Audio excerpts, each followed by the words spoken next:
la définition d'un objectif ou DO. Il s'agit maintenant de savoir appliquer les différentes contraintes de la bonne formulation d'un objectif.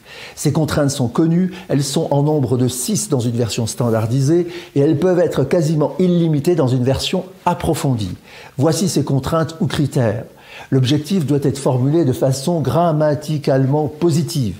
L'objectif doit être sous le contrôle direct de la personne. L'objectif doit être contextualisé. L'objectif doit être réaliste et réalisable. L'objectif doit être concret et donc vérifiable. L'objectif ne doit pas porter préjudice à la personne. L'ordre donné ci-dessus est un ordre logique. C'est l'ordre dans lequel il faut s'assurer que chaque contrainte est vérifiée.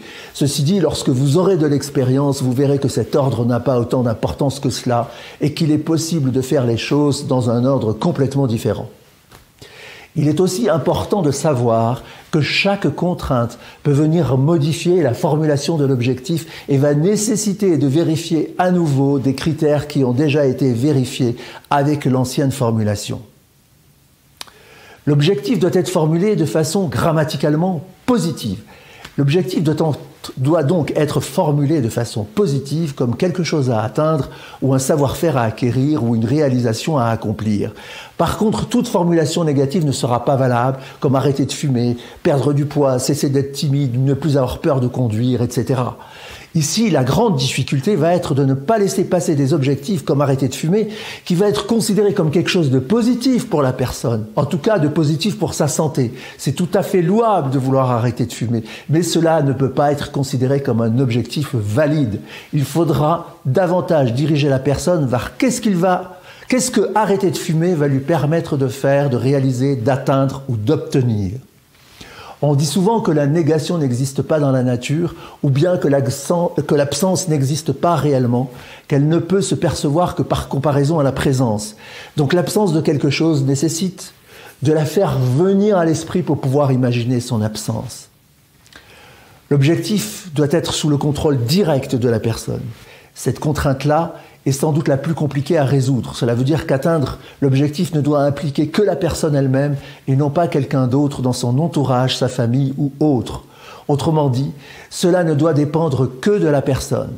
Par exemple, examinant des objectifs comme « je voudrais être mieux considéré dans mon travail »,« je voudrais que mon conjoint soit plus attentionné envers moi »,« je voudrais que mes collègues de travail cessent de me tenir à l'écart », « je voudrais que mes enfants rangent leurs affaires et m'aident pour les tâches du quotidien », etc. Tout ce qui précède n'est pas sous le contrôle direct de la personne. Cela implique une autre personne ou d'autres personnes et il est impossible de contrôler le comportement d'autres personnes ni de les obliger à se comporter comme nous voudrions qu'elles soient. L'objectif doit être contextualisé.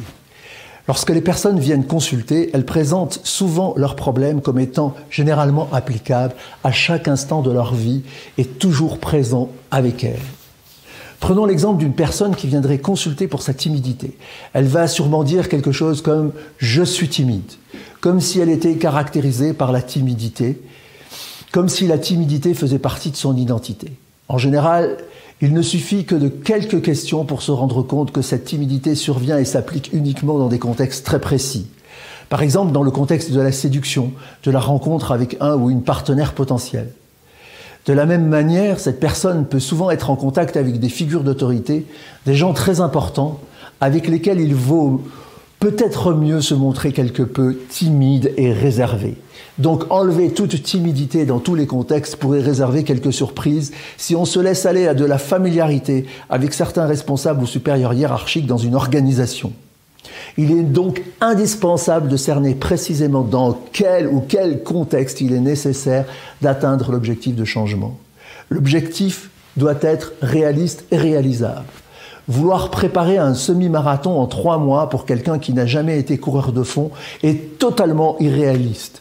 Ce n'est pas parce que l'objectif de pouvoir courir un semi-marathon est réalisable par toute personne normalement constituée que cela va être réaliste pour quelqu'un qui n'a aucune condition physique à la base. Il s'agit quasiment d'une clause éthique. En effet, il n'est pas souhaitable de laisser les personnes s'engager dans des objectifs irréalistes ou irréalisables. Cela les conduirait à l'échec. Ce serait une expérience désagréable pour eux, ainsi qu'une grande déception. Il n'est pas toujours facile de faire la différence entre réaliste et réalisable. Ce n'est pas très important. Le critère important ici, c'est de questionner les deux caractéristiques. Est-ce que l'objectif est réalisable? Est-ce que l'objectif est réaliste? Bien évidemment, il n'est pas ici question de se contenter d'une réponse par oui ou par non. La réponse doit être argumentée et chaque argument doit être questionné et vérifié. L'objectif doit être concret et donc vérifiable. L'objectif doit être concret, c'est-à-dire qu'on doit pouvoir le visualiser et le décrire facilement. Par exemple, tous les objectifs comme « je voudrais être plus joyeux, être plus tolérant, avoir plus de facilité pour apprendre des choses nouvelles », etc., sont des objectifs qui ne sont pas concrets. Là encore, si ce sont des objectifs comme « je voudrais être joyeux », la question sera « qu'est-ce qu'être plus joyeux vous permettra de réaliser ou d'obtenir dans votre vie quotidienne ?» Un objectif vérifiable, c'est un objectif dont on peut évaluer ou mesurer la réalisation. Autrement dit, cela veut dire que l'objectif atteint doit pouvoir être décrit en langage VAK, visuel, auditif, kinesthésique. Les questions classiques sont « qu'est-ce que vous verrez ? Qu'est-ce que vous entendrez ? Qu'est-ce que vous ressentirez ?» lorsque vous aurez atteint votre objectif. Une autre manière d'aborder le problème est de demander à la personne « comment saurez-vous que vous avez atteint votre objectif ?» L'objectif ne doit porter préjudice à personne. Il est dit aussi que l'objectif doit être écologique, il ne doit nuire ni à soi ni aux autres. En effet, tout objectif non écologique qui pourrait nuire à la personne ou nuire à autrui l'engagerait dans des situations dont les conséquences pourraient être désastreuses pour elle et pour les autres. Au-delà des conséquences factuelles, le choix d'un tel objectif pourrait conduire à des conséquences émotionnelles extrêmement désagréables, comme de la culpabilité, de la honte, du ressentiment, etc. On pourrait même ajouter que dans certaines circonstances, on en reviendrait à une situation où le remède aura été pire que le mal. Donc là encore, il s'agit d'effectuer un travail sur les conséquences. Est-ce que la personne a bien examiné toutes les conséquences prévisibles de la réalisation de son objectif ? Et il est extrêmement important de s'en assurer. C'est en même temps une question d'éthique, mais aussi une question d'efficacité.